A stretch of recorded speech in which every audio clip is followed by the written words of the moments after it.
که یو ځای کې په مسلمان باندې خوشحالي راغله کاغه د دنیا په هغه آخري سر کې ولی نه د دنیا د دې آخري سر والا خلک به خوشحالي او که په هغه غم راغی نو د آخري سر د دنیا خلک به د خپل غم او خفګان ګڼي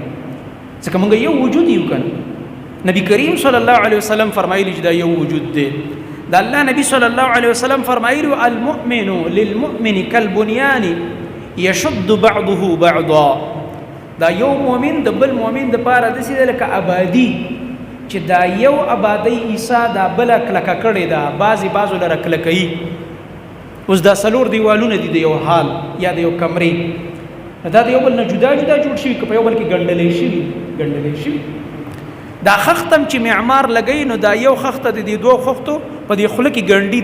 داسې طریقه باندې لګي داسې نه کوي چې یو خخته د پاسه ډایرکټ بلګي نه لګیته اخوا کې چې دا د نورو دوه خختو مینځ کې راشي او مضبوط راشي قرآن کریم کې الله رب العالمین فرمایي یقینا د مؤمنان ټول د یو بل ورونه دي رسول الله صلی الله علیه وسلم په حدیث کې فرمایلی چې المسلم اخو المسلم یو مسلمان د بل مسلمان ورور دی او دا ورور ولی موږ له الله قائم کړی ده او دا ورور ولی موږ له زموږ خوږ نبی محمد رسول الله صلی الله علیه وسلم قائم کړی ده او دا د دین په بنیاد باندې ورور ولی ده د عقیدې د توحید په بنیاد باندې ورور ولی ده د ټولو رشتونه دا رشته مضبوطه او خوږه رشته ده د عقیدې د ایمان او د اسلام چې کومه رشته ده د ټولو مؤمنانو په مابین کې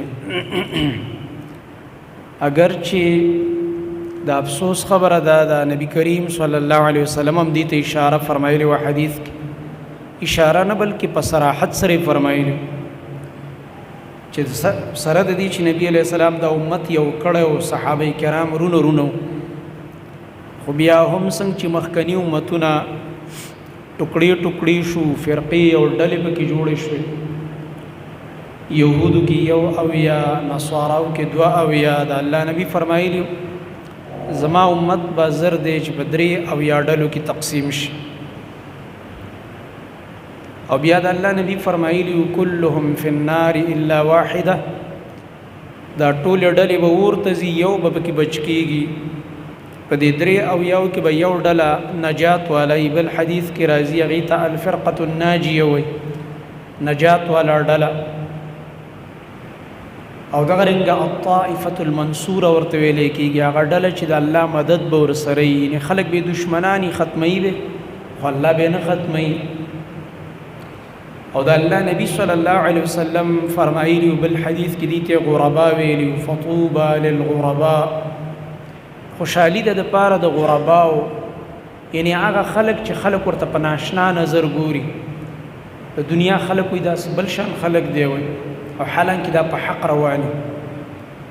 د الله نبی فرمایلی د اسلام چې شروع کېدو هم ناشنا او د دین نبی علیہ السلام چې کله د توحید مسله وکړه مشرکان ویل دا وګوره خلک د پلار نیکه د دین نه اړوي ناشنا مسلې راوړلې ناشنا دین یې راوړ د الله نبی فرمایلی بدأ الاسلام غریبا وسيعود غریبا كما بدأ فطوبى للغرباء اسلام چې شروع شوی او ناشنا او خلکو مخالفت کړو او ډیر زر به بیرته دا اصلي دین او اسلام چې قرآن او حدیث دی دا به ناشنا شي مسلمان به نه پیژني مسلمانان خرافات پیژني د دروغو قصې پیژني د ځان نه ذکرونه چې نه سند شته نه په قرآن کې شته نه په حدیث کې شته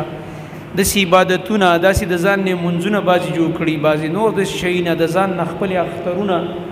چې دا فلانې اختر دی او دا فلانې او داسې نور رسمونه رواجونه تاسو ته د هغې معلومات دی الحمدلله بې شمار خو چې کوم اصلي دین دی هغه ورته نه دی معلوم جعلي څیزونه دین وګرځېده او چې دین نه دی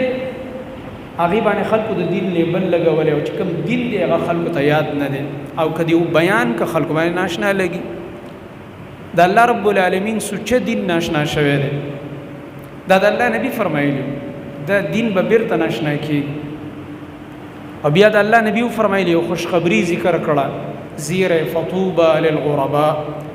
نو خوشحالی ده د هغه خلکو د پاره چې په هغه وخت کې چې خلک به دا دین ناشنا ګڼي او انکار به ترې کوي او تښتي به ترې او دا خلک به پرې کلک ولاړ د غرباو معنا هم علماو کړې ده د محدثینو نه نقل ده د تابعینو او سلفو نه نقل ده د بعضې صحابو نه هم نقل ده چې دا به هغه خلک چې خلک به دین ورانوي او دی به یې جوړوي غربا چاته وایي چې کله خلک را لګېږي دین ورانوي منه قرآن او حدیث ده منهج ده عقیده دا سنت اعمال دا به ختموي مټاوي به عمل به پې نه کوي دوی به جوړوي بیرته خلک به پکې فساد کوي په دین کې دوی به پکې اصلاح کوي دوی به د الله رب العالمین د دین دفاع کوي دا هغه غربا دي چې د الله نبی صلی الله علیه وسلم د دې دپاره د خوشحالۍ زیری ذکر کړی بل حدیث کې د الله نبی صلی الله علیه وسلم فرمایلی لا تزال طائفة من أمتي ظاهرين على الحق لا يضرهم من خذلهم ولا من خالفهم حتى يأتي أمر الله همیشه به زما په دې امت کې یو ډله د الله نبی یاد کړي یو ډله به معلومه شو چې دا ټول نور ډلې به خلاف دا یو ډله به حق ظاهرین علی الحق په حق بکلک ولاړ بور پسې جمله کې د الله نبی فرمایي د دې حق د وجه نه به خلک دوی له ضرر هم ورکوي او د دوی دشمنان به هم ډېري ځکه د الله د نبی الفاظو ته ګوره لا یضرهم من خذلهم ولا من خالفهم دوی له به ضرر نشي ورکولی هغه خلک چې د دوی ذلت غواړي د دوی مدد پرېښوده غواړي او د دوی تباه کول او ختمول غواړي او نه هغه څوک ضرر ورکولی شي دوی مخالفت کوي تر دې پورې چې قیامت به راشي مانه قیامت پورې به په هر دور کې دا حق والا ډله دا په صحیح منهج روانه ډله دا به موجوده وي والحمدلله علی ذلک دا ډېر د زیری او د خوشحالۍ حدیث هم دی ګوره او د دې حدیث سره سره دا دعا موږ له پکار ده چې یا الله ستا نبی صلی الله علیه وسلم چې څنګه فرمایلی چې په هره زمانه کې به یو ډله په حق روانه یا الله موږ په هغوی کې حساب الله رب العالمین نه به توفیق غواړو ځان به ورته محتاجه کوو دې خبرې ته کنی نو زړونه خو د الله رب العالمین حدیث کې راځي د دوو ګوتو په منځ کې دی الله مکه که واړولې بس لاړې ګمراه شو موږ به خپل کمال خپل غرور او فخر نه کوو په خپلو عملونو یا په عقیدو بلکې دا به وایو چې یا الله دا ستا فضل دی او ته موږ په خپل فضل او مهربانۍ باندې په دې صحیح عقیده او په دې صحیح منهج پویه کا او په دغه ډله کې مې حساب کا چې د الله نبی فرمایي هره زمانه کې به په حق روانه زما محترم ورونو اگر چې امت کې تفریقه ډیره ده خبره مې دا کول او د الله نبی فرمایي یو ډله به کې په حق د دې ډلې نشاندهي هم به علماو کړې ده منګ نه دا کړی چې وس شوې ده پخوانه د صحابو چې کوم شاګردان دي د هغه زمانې نه هغوی د دې تشریح کوي چې دا کومه ډله ده عبدالله ابن مبارک رحمت الله علیه فرمایي چې دا د امام ابو حنیفه رحمت الله علیه شاګرد دی هغه فرمایي هم اصحاب الحدیث دا اهل الحدیث دي د احادیث والا خلق دی چې په هره زمانه کې به په حدیث عمل کوي نور خلک به پې نه کوي دوی به پې کلک ولاړي دا به ناشنا خلکو ته ښکاري خلک به په رسم په رواج پسې په نورو ډلو ټپلو پسې روانې دي به په قرآن او حدیث باندې کلک ولاړ دغه رنګه نورو ګڼو محدثینو نه یحیی ابن معین رحمه الله دغه رنګه علی ابن المدینی رحمه الله امام بخاری رحمه الله او د ډېرو ګڼو محدثینو نه زه به د چا چا نوم اخلم ټولو دا ویلي دي چې دا اصحاب الحديث او اهل الحديث امام احمد بن حنبل رحمت الله علیه خو پکې بیا دومره په کلکه وایي په تاکید سره چې ان لم يكونوا اهل الحديث فلا ادري من هم که دا ډله چې دا نبی علیه السلام فرمایي په هره زمانه کې به په حق ولاړی او قایم به خلک به د دین نه اخوا دې خوا تښتي خدا به پې ولاړی خلک به خلاف کوي و که دا اهل حدیث نه وي نو بیا ما ته پته نه لګي چې دا به لا څوک دا امام احمد بن حنبل رحمت الله علیه فرمایي دغه رنګه نور ګڼ محدثین دا خبره کوي زما محترم ورونو غرض مې دا دی موږ دا غواړو زموږ خپله دعوت هم دا دی چې الله رب العالمین دا ټول امت یو کړي اتفاق باندې شي دا څومره ډلې ټپلې چې دي د دې په بنیاد موږ تعصب ونکو د یو بل سره، د دې په بنیاد موږ د یو بل سره دشمنی ونکو. په یو مسله کې اختلاف معنا دا نه ده چې ما او تا د یو بل دشمنان شو.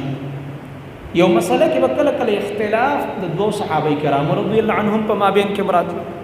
د اجتهاد په بنیاد، نو یو بل سره کوئی دشمنی نه ده کړې کنه، او دلایل به ویلي، هغه یو کس به هغه بل ته قایل شو چې بالکل ستا خبره صحیح، خپل خبره به پرې خو ده. د شي ګڼ واقعیت د صحابه کرام رضی الله عنهم مابین کې شته چې هغه طرف ته زوس نه زما چېرته بله موقع کې به ان شاء الله ذکر. دغه ورپسې لاندې تابعین لراشه، بیا اتباع التابعین لراشه، بیا دا څلور ائمه کرام رحمهم الله چې مشهور تیر شوي دي، د دې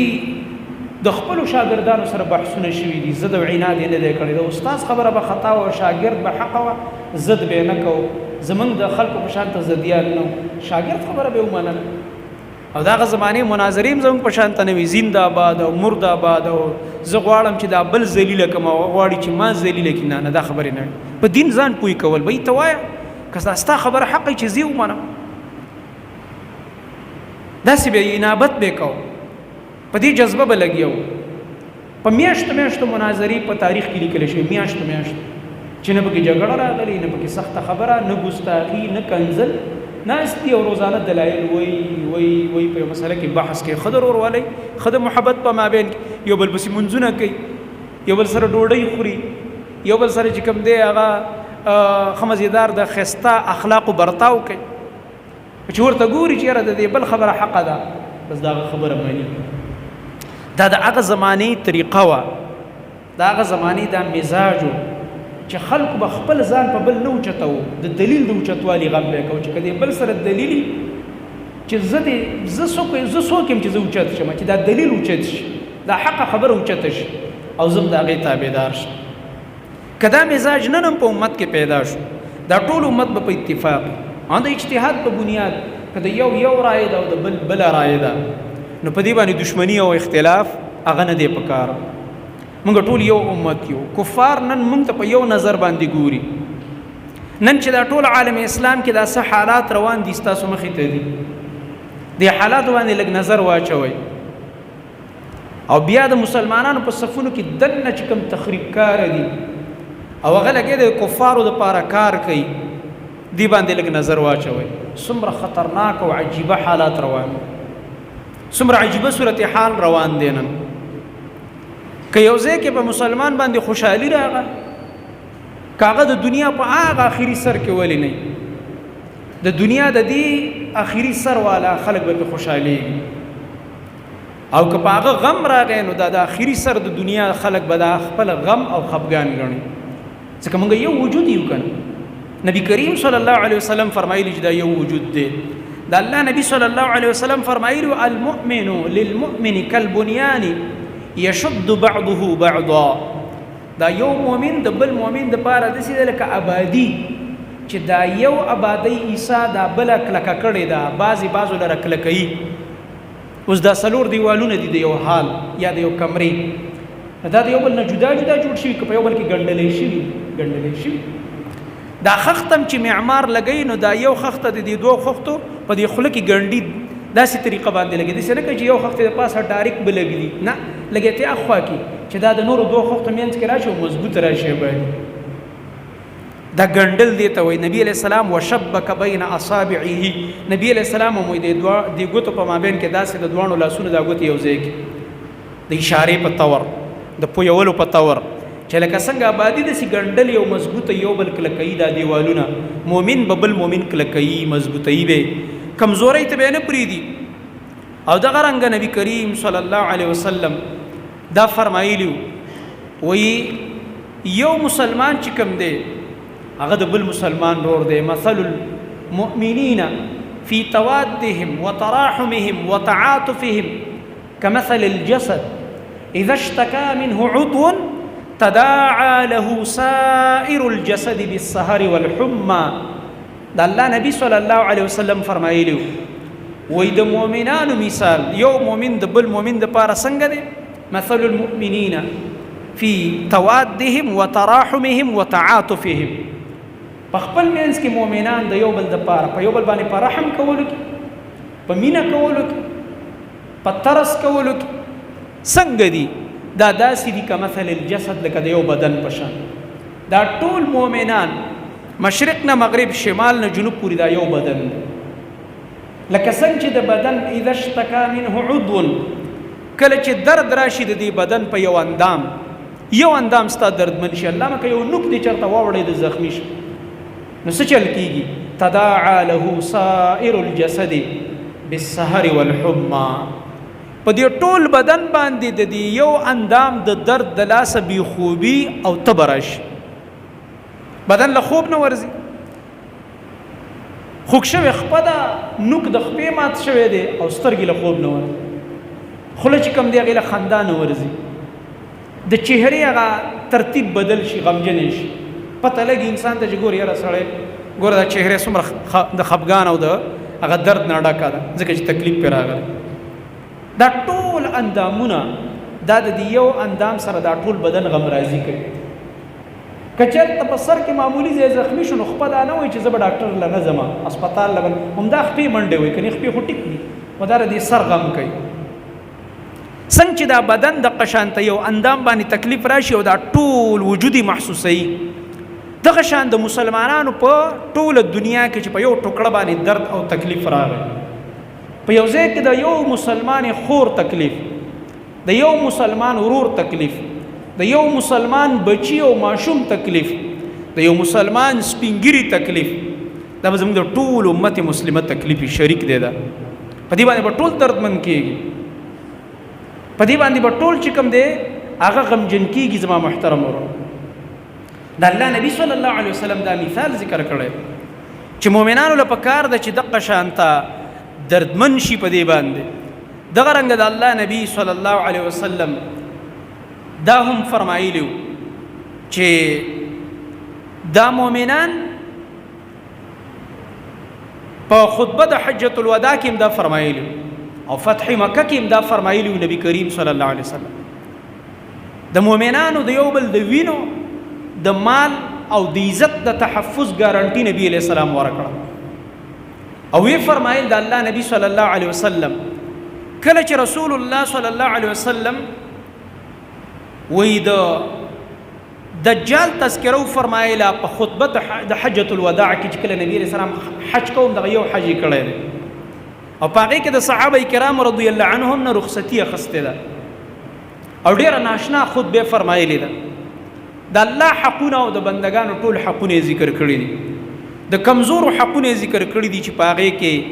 زنانه دي، په هغې کې یتیمانان دي، او په هغې کې دغه رنګه ښځه خاوند، او په هغې کې د غلامان چې ورته وایي ستا د لاس د لاندې دي. دا ټول حقوق نبی علیہ السلام ذکر داسې عجیبه غوندې خطبه وکړله، یو جامع او ناشنا خطبه وکړله. نو په هغې کې نبی کریم صلی الله علیه وسلم د فتنې د مسیح الدجال تذکره وکړله. ځکه په بیاناتو کې دا فتنې ذکر کول دې لپاره پکار دي چې مسلمانان ته خبر شي. د هغې نه بعد نبی علیه الصلاة والسلام فرمایل الا خبردار ان الله حرم علیکم دماءکم واموالکم، خبردار بشک الله تعالی حرام کړی دی په تاسو باندې ستاسو وینې او ستاسو مالونه. معنی یو مسلمان به د بل مسلمان وینه نه تویي او یو مسلمان به د بل مسلمان مال هغه نه اخلي، که په غلا په طریقه دی، که د غصب په طریقه دی، او که په هره طریقه باندې دی، که د دوکې او د فراډ په طریقه دی، یا په حمله وکړي او لوټ مار وکړي، که په دې طریقه دی. ستاسو مالونه په یو بل حرام دي، ستاسو وینې په یو بل حرام دي.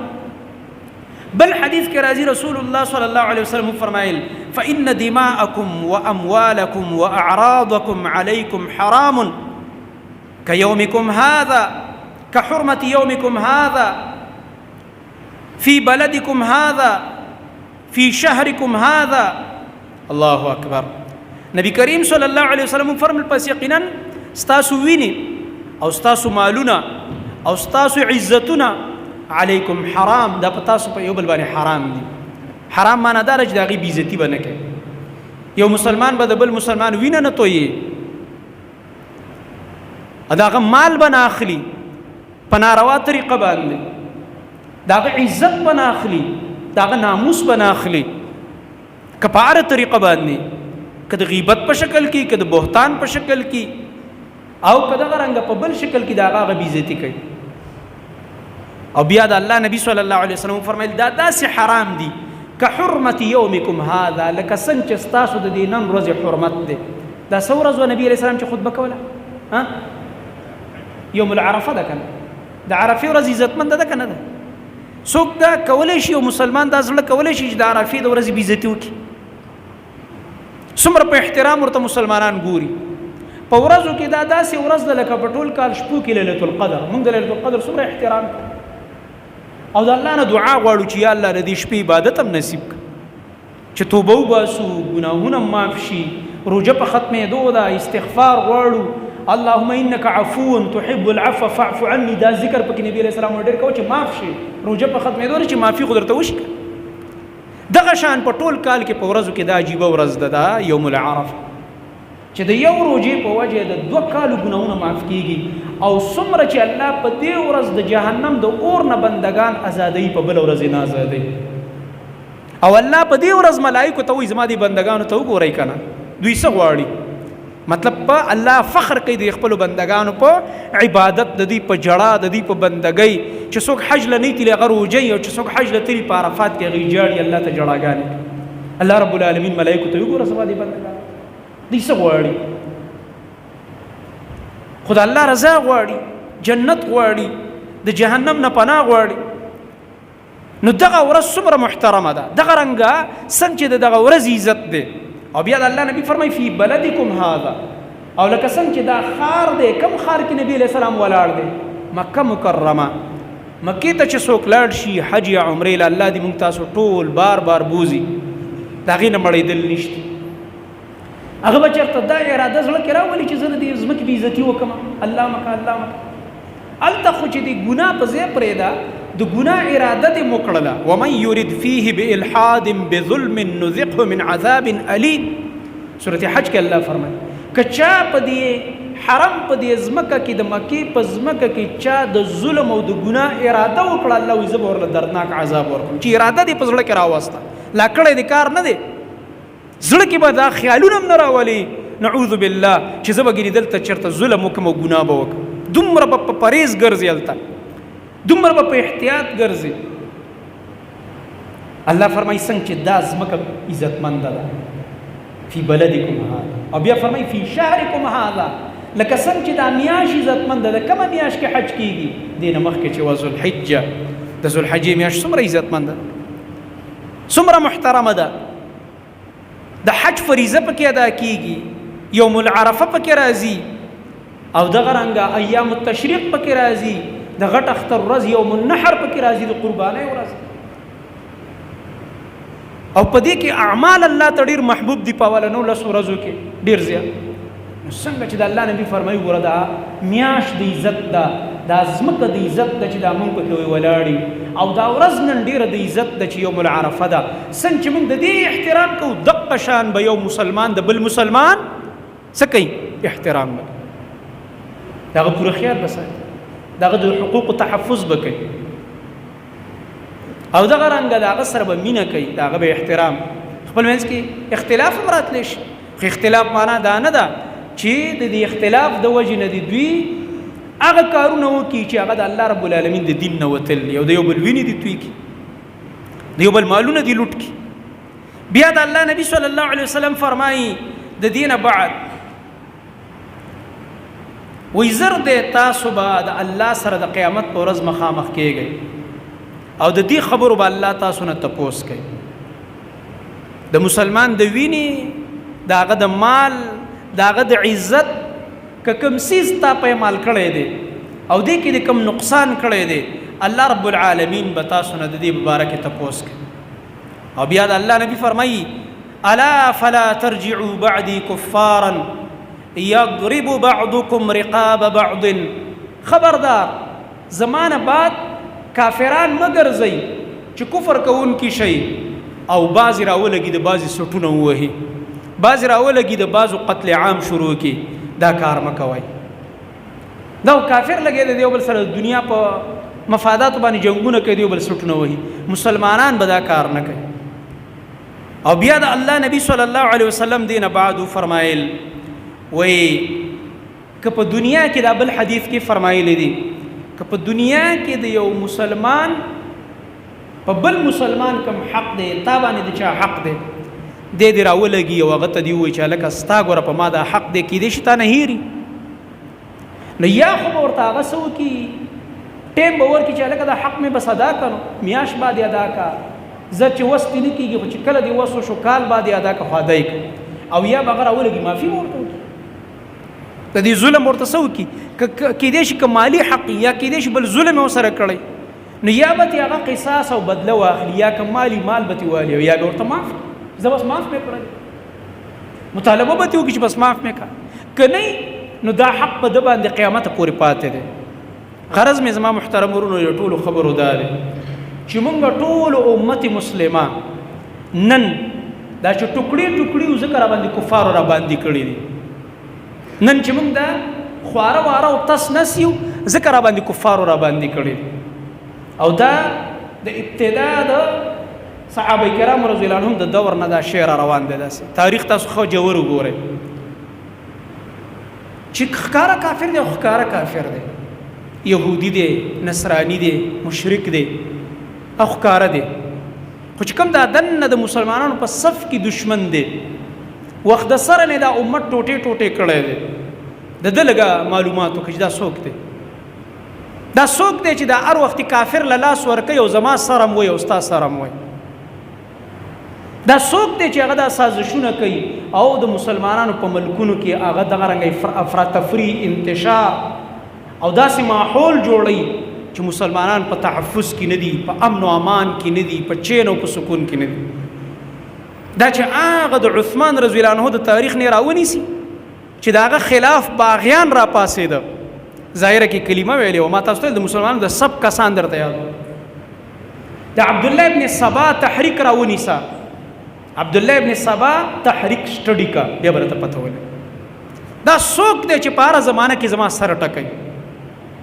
دا څوک دی چې هغه په هر زمانه کې ما دومره کمزورې کوي چې کافر په ما زړه ور راځي خدا دومره هوښیار دشمن دی چې په هر زمانه کې د په ځان داسې وجیبه ساده راچولی دی چې په حال اسانې زما او ستا په شان ساده مسلمانان نه پېژني موږ یې مړه اصلي دغه خدا دی ښه سړی خدا دی زمری خدا دی او هغه زمری هغه د لومبړې په شان چالاکه دی تاریخ وګوره عثمان رضی الله عنه په کومه طریقه بدنام مسلمانان ورته څنګه بل وکړ هغه انسان چې هغه ته نبی علیہ السلام بار بار د جنت زیره ورکړی په انساني تاریخ کې واحد ذوالنورین دی په انساني تاریخ کې هیڅ انسان باندې یو پیغمبر په یو زمانه کې دوه لونه نه دی واده شوي سوا د عثمان ذوالنورین رضی الله عنه او هغه هم د امام الانبیاء محمد رسول الله صلی الله علیه وسلم دوه لونه هغه ذوالنورین څنګه شهید شو سلویخ ورځې آخره کې په کور کې تېرې کړې مونځونه هم کور کې عبادات هم کور کې روجې به یې نیولې چا مسجد نبوي ته د مانځه دپاره نه پرېښوده د کور نه باغیان ته او ټول صحابه عرض کوي د دفاع دپاره حاضرېږي علي رضی الله عنه علي رضی الله عنه خپل بچي رالیږي حسن رضی الله عنه حسین رضی الله عنه د عثمان رضی الله عنه په دروازه کې ودرېد د دفاع وکړي اوس خو موږ ته داسې تاریخونه پړاوېږي چې دا خو دشمنانو عثمان رضی الله عنه نعوذ بالله غاصبو دغه چرته نعوذ بالله چرته د علي حق غصب کړو نعوذ بالله د علي دومره یو عجیبه انسان چې خور ته پته چې یو سړی حق هم غصب کوي بیا ورله خپله هم دفاع ته ودرېږي بچي ورله ورلیږي دا ټول د دروغو تاریخونه دي حقیقت دا دی چې د صحابو منځ کې رحماء بینهم د قرآن فیصله مونږ ګورو قرآن وایي خپل منځ کې رحم والا دی اتفاق دی اتحاد دی مینې ده محبت دی د دین مخکې عمر رضی الله عنه چا شهید کړ دغه هغه ځمکه ده چې د فسادونو ځمکه ده هغه فارسي هغه ابولولو فیروز چې د فارسو او هغه راولګېده او عمر فاروق رضی الله عنه په مونځ باندې ولاړ او شهید یې کړ دا تاریخ ته لږ وګوره که نه چې تا ته خو لږه پته ولګي که نه چې دا ښکاره کافر خو ښکاره دی دا خو زه پېژنم دا دننه څوک دی چې دا په مونږ کې دا کار کوي دا دننه څوک دی چې دا په ځان یې صادر د اسلام او د دین راچولی دی او همیشه مونږ نه متحد کېدو ته پرېږدي او نه مضبوط کېدو ته پرېږدي او دی چې کله وینه تویې د مسلمان وینه تویې دې چې کلم تکلیف ورکوي مسلمان کې ورکوي. دا تاریخ لږ وګوره کنه د عثمان رضی الله عنه د شهادت هغې نه بعد بیا راشه چې علي رضی الله عنه معاویه رضی الله عنه چا وجنګول دا بیا وګوره کنه ته دا څوک هماغه خلک چې عثمان رضی الله عنه شهید کړه د دواړو په ګروپونو کې ننوتل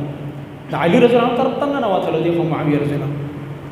د علي رضی الله عنه معاویه رضی الله عنه دواړه موقف یې وګوره په خپل ځای مجتهدین دي ساده خبره خلکو ته فلسفه جوړه کړې ده او یو ډرامه ته جوړه کړې ده ډرامه نه ده ډېر اسانه خبره ده خلکو ګرانه کړې خو معاویه رضی الله عنه ورته وایي چې ته امیر المؤمنین سیوی او د عثمان د قاتلانو قصاص تر باندې لازم دی وای اخلا او علي رضی الله عنه لک صبر وکا لک حالات برابر نه دي اخله مې دوه په حق دي په خپل منځ کې کماوی رضی الله عنه مطالبه کوي د قصاص قران دی ویلي صحیح خبره کوي ک علي رضی الله عنه چې او قصاص ورکوم خو صبر کوه چې حالات نارمل شي په خپل ځای خدا څوک چې به دا دومره بار بار دوی را پارول او جنگول دا هغه خلکو چې د عثمان رضی الله عنه په قتل کې شریک چې دا دوانه که یو شو د دوی اتفاق راغی او حالات نارمل شو موږ نیسي کنه راشه دوی جنگوا او دا هغه ډله ده چې حدیث کې راځي نبی علیہ السلام فرمایي خلک دا غي غلط مطلب بیانوي چې نبی علیہ السلام عمار ته ویل چې عمار تا به یو باغی ډله وجني ا باغی ډله دقه و چې عثمان شهید کړه دا د معاویه رضی الله عنه په ګروپ کې نه نواته او د علي رضی الله عنه په ګروپ کې نه نواته او د جنگونو پارولې کول داسې طریقه باندې حالات خې انسان دې تور ته د درې شیطان کلو که بس یو دم به زین الټش یو دم بزت کی راځي خسرړې خو مشاور چې خطا مشاور الله د منفي مشورې پر جذبات کې راځي انسان دې متاثر کیږي نو علي رضی الله عنه تم داسې مشورې ورکول کېدي او معاویه رضی الله هغه وخت نه د امت په جنگولو را روان کړی دی او دا د عبد الله ابن سبا تحریک دی چې دا اصل کې و يهودي او د عثمان رضی الله عنه په زمانه کې کلمه ویله او اسلام ته ولې را دن نشو په سازش يهود خپل منځ کې مشوره وکړه چې دا امت هم داسې نشو والي ښکارا دا خو ډېر ګران يهودي ته ګوره د مسلمان وال ته ګوره یاره سوال نه پیدا کېږي که په هغه وخت کې وکننو يهودي څوک دی چې دا مسلمانو والله که يهودي ستا د مسلمان یو ماشوم ویختم ضایع کړی شي دا دومره بزدله خو د سره څوک دی په شیشه د سره څوک کسان شته چې په ځان یې صادر راچولی دی د چمپین او هغه چمپین نه دی هغه دقه د لومبړي کردار والا دی دغه مکار دی چې دا کارونه کوي په عجیبه طریقه باندې دا کارونه کوي دا لوبې کوي د علي رضی الله عنه سره دا کار دغه رنګ وروسته بیا وګوره د حسین رضی الله عنه سره څه وکړه خطونه لیکه او راغواړې او خپل کور ته چې یو سړی تر وغواړي ستا په خطونو راچو ستا میلمه شو کنه او خپل میلمه له په ځای د دې چې بیا په غیرت وکړي ودرېږي او تحفظ ورکړي او بیا همداسې پرېږدي او هغه اخر دا چې شهید شي دا هماغه خلک دی اوس هم را روان دي ته دا تاریخ ګوره لږ وده کېږه ما خیر بیا به درته پته لګېږي دا څوک دا ولې داسې کېږي بیا به ته په دې باندې پوه شي چې اوهو دا خو عجیب ګیم روان دی دا خو عجیبه خبره روانه ده چې دا امت یو کېدو ته نه برابرېږي نه جوړېږي دا اصل وجه ده اصل علت ده په دې خلکو باندې قرآن او حدیث ډېر بد لګي د ټوپک ډز پې لګي د توحید مسله په سخته بده لګي او دغه رنګه داسې ټایټل استعمالول چې په هغې باندې امت په همیشه په انتشار کې اچوه داسې ټایټلې لکه عبدالله ابن سبا څه ټایټل اختیار کو عبدالله ابن سبا ویل مونږ محبان یو د اهل بیتو زموږ د اهل بیتو سره محبت یهودي و دا خبرې شروع کړي اسلام قبول کړو بځای تحریک شروع او اهل بیتو سره ظلم کی او فلانی سره ظلم کی یو د سره ظلم دا یو شی روان هیڅ سره ظلم نه کوي یو ډرامه روانه شو هغه ډرامه ده او روانه ده سلسله وار او سپور روانه دا اوس چې دا 2 ورځې مخکې کوم واقع راغله دا څومره دردونکې واقع ده څومره انتهایی لکه درد دی ټول مسلمانان ټول یو وجود دی او دې څوک ذمہوار دی عجیبه خبره ده یو دومره های پروفایل شخصیت د امت مسلمه هغه تر غواړه او دا هغه تحفظ لپاره هیڅ ترتیب نشته بس صرف په دې خلاصېږي چې فلانی هلته نه چې کوم دی گزار وکړلو، فلانی هلته نه گزار وکړلو، کله اسرائیل گزار وکړلو، ای په خاموش دی هیڅ هم نه وایي او خپل دا څه ورته وایي دا د جیو والا څوک دی هغه شاهزیب خانزاده دی که څه د هغه وګوره بېګانۍ تجزیه وګوره څه وایي هغه د هغه انکشافات لږ وګوره. دوه کسان هم د دغه ملک چې په کوم ملک کې دا اسماعیل هنیه شهید کړی شو، الله دې شهادت مرتبه ورکړي. او دا واقعه را د دغه ملک کسان دوه کسان د ایران په خپل وایي چې دا په دې محل کې او په دې ځای کې چې دا دی ایسارېده دلته دا شی فټ شوی دلته بارودو باقاعده نه بار نه ډرون راغلی او نه بار نه هېڅ هم نه دي راغلي. د هغه تجزیه په خپله وګورئ په میډیا موجود ده، بېګانۍ تجزیې ده داسې عجیبه طریقه باندې. دا زه تاسو ته ځکه وایم خاص کر د نوجوانانو تعلیم یافته ملګرو ته چې د صلاح الدین ایوبي تاریخ لږ وګورئ، ډېر به م ذهنونه کلیر شي، دومره به دې ذهن کلیر شي چې په دې به ته پوه شي چې هلکه موږ سره دا لوبې څوک کوي، دا موږ سره څه کېږي لګیا دی. ولې چې مسلمانان کله رواني چې آخري منزل ته قریب شي یو دم داسې یو څه وشي چې دومره ریوس ګیر ولګوي چې بیا په هغې کې بیا دې ځای ته راتلو ته 20 کاله او 30 کاله او 50 کاله بیا لګېږي، بیا نه راځي هغه ځای. دا څه چل وشي د اخري ځای کې؟ دا څوک دا کار وکړي؟ دا هغه څوک کوي چې هغه ستا ځان خیرخوا ګڼي او ټایټل یې لګولی دی د چیمپین چې زه ګوره د دنیا چیمپین یم د عالم اسلام، دا هغه کس دا کار کوي. صلاح الدین ایوبي صلیبي جنګونه وګورئ او په هغه باندې یو ښکلی تاریخ په 15 جلده کې اردو کې یو ښایسته سمپل اردو ده، اگر چې شکل انداز یې د داستان غوندې ورکړی دی، خو دا زموږ نوجوانان داسې دي مزاج د دې دا دی چې داسې سمپل تاریخ دا لږ خشک مضمون دی تنګوي. نو بعضې کسانو دا یو مهارت سره هغوی داسې یو د افسانوي شکل کې لیکلی دي، خبرې تا ته ښیي خو په یو داسې انداز کې چې هغه یو بل انداز کې تا ته ښیي. دا التمش چې کوم تاریخ لیکلی داستان ایمان فروش هم کی دا خو لږ وګوره ګڼه په اردو کې د روزانه اخبار ګوري، روزانه لګې د فیسبوک نه وزګارې ته دا تاریخ خو لږ وګوره داستان ایمان فروش هم کی. پښتو کې هم غالبا ترجمې راغلي د هغه کتاب ته وګوره چې دا څه کېږي لګیا. موږ دا وایو الله رب العالمین نه دا دعا غواړو چې رب العالمین کوم چې ښکاره دشمن دی هغه ظالم خو لګی دی ښکاره دشمني کوي، د دشمن نه به سړی څه ګیله وکړي، دشمن خاص هم دشمن دی، نو دشمن نه خو تاسو د خیر توقع نه شي کولی، که یهودي دی او که نصراني دی هغه نه به څه ګیله کوي، اخو کار هم دا دی چې ستا سره دشمني کوي. رب العالمین دی هغه خلک چې په ظاهره کې په ځان د اسلام صادر راچولی دی او مسلمانانو سره دا خیانتونه او دوکې کوي، رب العالمین دی دا خلک تباه او برباد کړي، رب العالمین دی دا خلک ذلیل او رسوا کړي. الله رب العالمین دی د دوی خیانتونه، د دوی دوکې،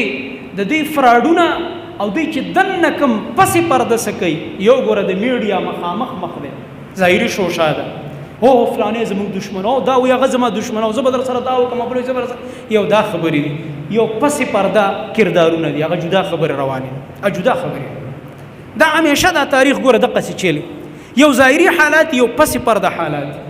هغه پسې پرده ډېر خطرناک حالاتو باندې اثر انداز کېږي او ماغه چې کوم پسې پرده څه کېږي لګي. نو غرض دا دی رب العالمین دې زموږ ټول امت مسلمه حفاظت وکړي، الله رب العالمین دې د فلسطین د مظلومو مسلمانانو مدد وکړي، رب العالمین دې د ګوره د 1947 نه پس 1948 کې فلسطین دا چې کوم دی د دې په دې زړه کې یو خنجر خښ شو د اسرائیل په نوم د عمل دوی جوړ، اگر چې دا اسرائیل خو اصل کې د یعقوب علیه السلام نوم دی که نه د اسرائیل نوم ته کنزل نه دي پکار. قرآن کې مطلب یا بني اسرائیل ای اولاد د اسرائیل د اهل کتابو ته الله وایي ځکه دا د یعقوب علیه السلام بچي دي. یعقوب علیه السلام بعضې وایي دا لقب و اسرائیل، اسرائیل معنی عبد الله، په هغه ژبه کې معنی عبد الله د الله بنده، نو مطلب دا دی چې دا اصل کې دي بني اسرائیل. نو دوی پخوا نه دغه شان تاریخ را روان دی، ظلمونه یې کړي، انبیا یې وجلي، قرآن کې الله فرمایي چې دوی انبیا وژني بغیر حق، بغیر د حق نه، دا خو د دوی کردار دی پخوا نه داسې را روان دی. نو دا د 1948 نه دا خنجر د مسلمانانو په دې زړه کې ښخ شوی دی، هغه د اعلان بلفور په نتیجه کې، او بیا همداسې دا ټول کافر لګي دي سپورټ کوي او چې څومره کسانو موږ وسره دا وکړو دا وکړو موږ فلانې ډېر دشمن دی د يهوديانو فلان هغه وسه کول ټسم نه دی کړی څوک دي ثابت دی ټسم نه دی کړی صرف یو مونږ ته معلومیږي زموږ په ژوند کې صدام بس یو جذباتي سړی او د یو کردار یې کړی چې هغه په اوسو میزایل ور خوشې کړی دا غینه بعد موږ څوک د نر نه دی لیدل او دغه د کوم ډرامه چې د میاشت 2 میاشتې مخکې وشوله چې دومره سوم په ور خوشې کړه نو دومره سو وخت د لیندي گزارونم په چاو کې اوسو کسان لغ بسر مات کی سړی وای خو سر چاونه خدا سي خبرې دي بس تشو ډرامې دي الله رب العالمین د امت مسلمه حفاظت وکړي رب العالمین دی دا اصل کې دا مسجد اقصا زمونږ د نبی صلی الله علیه وسلم د معراج تاریخ دې سره تړلې شوی دی چې الله رب العالمین بر غوښته نو د مسجد حرام نه روان ک مسجد اقصا پر قران په دې گواه سبحان الذي اسرى بعبده ليلا من المسجد الحرام الى المسجد الاقصى پاکی دا الله لرا چې د شپې په یو ټوکړه کې بوت خپل بندا محمد رسول الله صلی الله علیه وسلم د مسجد حرام نه تر مسجد اقصا او بیا د مسجد اقصا نه نبی صلی الله علیه وسلم برته دا یو قران کریم کې الله رب العالمین دې تذکرہ کړی نبی علیہ الصلوۃ والسلام فرمایلیو چې د درې مساجدونو غیر نور زینو ته د عبادت او د زیات ثواب په نیت سفر کول ناروا دي لا تشد الرحال یا لا تشد الرحال نه بتړل کېږي پالانونه یا متړی پالانونه نبی علیہ السلام فرمان پالان تړل منه سفر مکوئ خلکو پوخ پالانو تړل بیا به سفر کو د الله نه فرمان سفر به نه کوئ په دې نیت چې ال تډیر اجر دی ډیر ثواب دی مگر درې جمعتون ته کوي یو مسجد حرام دی هغه یو مونږ په یو لاک دی او بل مسجد نبوي دی د نبی کریم صلی الله علیه وسلم مسجد دیو جن کله چې سړی مدینه ته ځي نیت به د سکه نیت به د مسجد نبوي کې نیت به سکه چې زم چرته مسجد نبوي ته زم دا د نبی علیہ السلام روضه او سلام خو پکې بس راضی کنه ضمنن پکې بیا راضی اصل نیت به د مسجد کې ځکه نبی علیہ السلام فرمایي زما مسجد ته سفر مسجد نبوي ته او درې مسجد اقصا د دې درې زینونه غیر بل یو ځای ته په دې نیت سفر کول چالت به ډیر اجر او تزم او ته بچ کم دی چې زه بیا منځونه وکم ډیر اجر به یو ځای چې دا وکم ډیر اجر به دا غلطه خبره او بیا خاص کر لا زیارتونو او دربارونو ته سفر دا خو ناروا کار دی یو خو د حدیث خلاف دی بل په کلاله شرکونه کیږي د غیر الله نه مددونه غوښتل کیږي د الله نبی دې سفر نه منع کړی نور سفر په دې نیت چې ځال تزم او ته بګینی د دې زنه ډیر اجر او ډیر ثواب وي یو د علم سفر دی جدا دی د علم سفر ولکه فلانی زی لزو یو عالم یو شیخ سے برازي اول ته دا درس واخو قرآن کی ترغیب راغله دی سورۃ توبه کې الله رب العالمین فرمای فلولا نفر من كل فرقه منهم طائفه ليتفقهوا في الدين ولينذروا قومهم اذا رجعوا اليهم لعلهم يحذرون قرآن کې الله فرمای ولی پتا شو کې داسې وړل نشته چې سفر یو کې ولر شي د الله دین زده کې او بیا خپل قوم تراشي او دین ورته بیان کړي هغه علم د پاره سفر دی هغه ته بیا سعودي تم کولای شي هغه ته بیا مصر تم کولای شي هغه ته بیا چې چرته زی کوي ک کراچۍ ته ورپسې زی او بل زی ته ورپسې زی هغه علم طلب دی او هغه د جنت لار ده او یو دا چې زه پلاني زی ته ځم الته چې عبادت کوم نو د دې زی نه ډیر نو دا نشته د سیواله د درې مساجد مسجد حرام مسجد نبوي مسجد اقصا دا مسجد حرام مسجد نبوي ته الحمدلله زموږ تاسو ته آسان دی تلی او الله دی بار بار مونږ بوزي او کوم مسلمانان چې نه دي تلی الله دی بوزي الله دې کې نصیب وکي خو د مسجد اقصا یو ارمان زموږ تاسو ټول په زړونو باندې چې الله رب العالمین د ازمکه د يهوديانو د تسلط نه آزاد کی او رب العالمین په دغه ځای کې هم مونږ ته د عبادت توفیق راکړي الله رب العالمین دې زموږ په ژوند کې د آزاد کی او رب العالمین دې زموږ په ژوندۍ مونږ ته دا زیره او دا خوشحالي راوخی اقول قولي هذا واستغفر الله لي ولكم ولسائر المؤمنين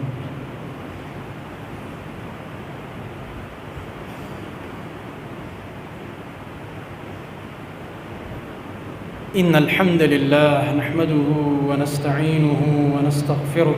ونعوذ بالله من شرور أنفسنا ومن سيئات أعمالنا من يهده الله فلا مضل له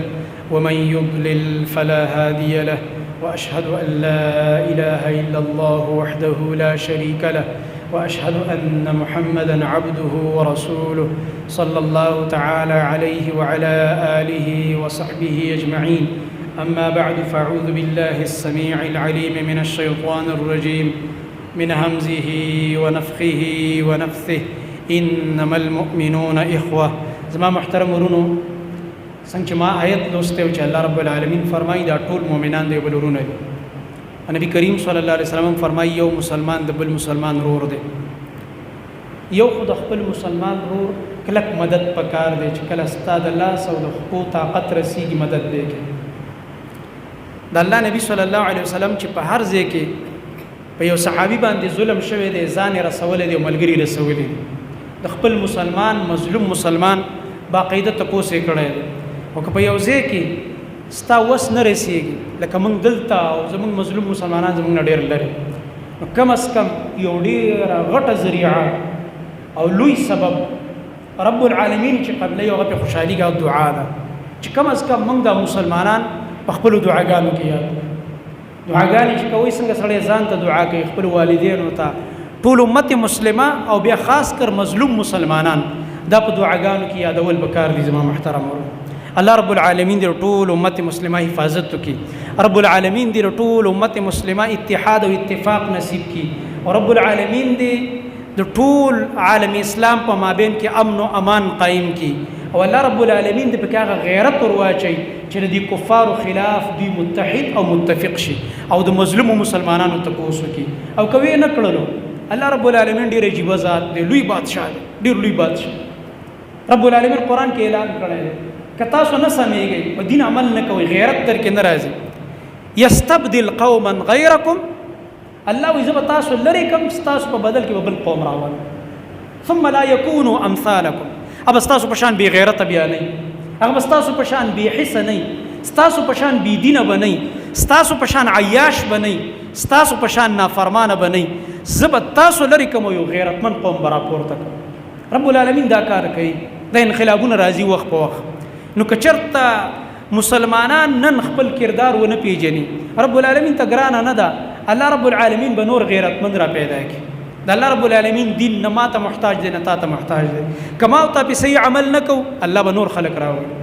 دغه رنګه نن سبا زموږ مسلمانان حکمرانان دي که دوی د الله په دین غیرت نه کوي رب العالمین به داسې حالات راولي دوی به لري که نور به راولي. الله رب العالمین ته خدا سګرانه نه ده هغه ته ډېر اسانه ده خو به موږ امتحان دي امتحانات الله راولي ازمایښونه راځي نو دا ازمایښونو په وخت کې رب العالمین نه غوښتل پکار دي چې یا الله موږ په خپل دین باندې ثابت قدم وساتو او کوم ځای کې چې مسلمانان په تکلیف کې دي الله رب العالمین دې مدد وکړي او الله دې حفاظت وکړي. دا ملګري مطالبه کوي د مسجد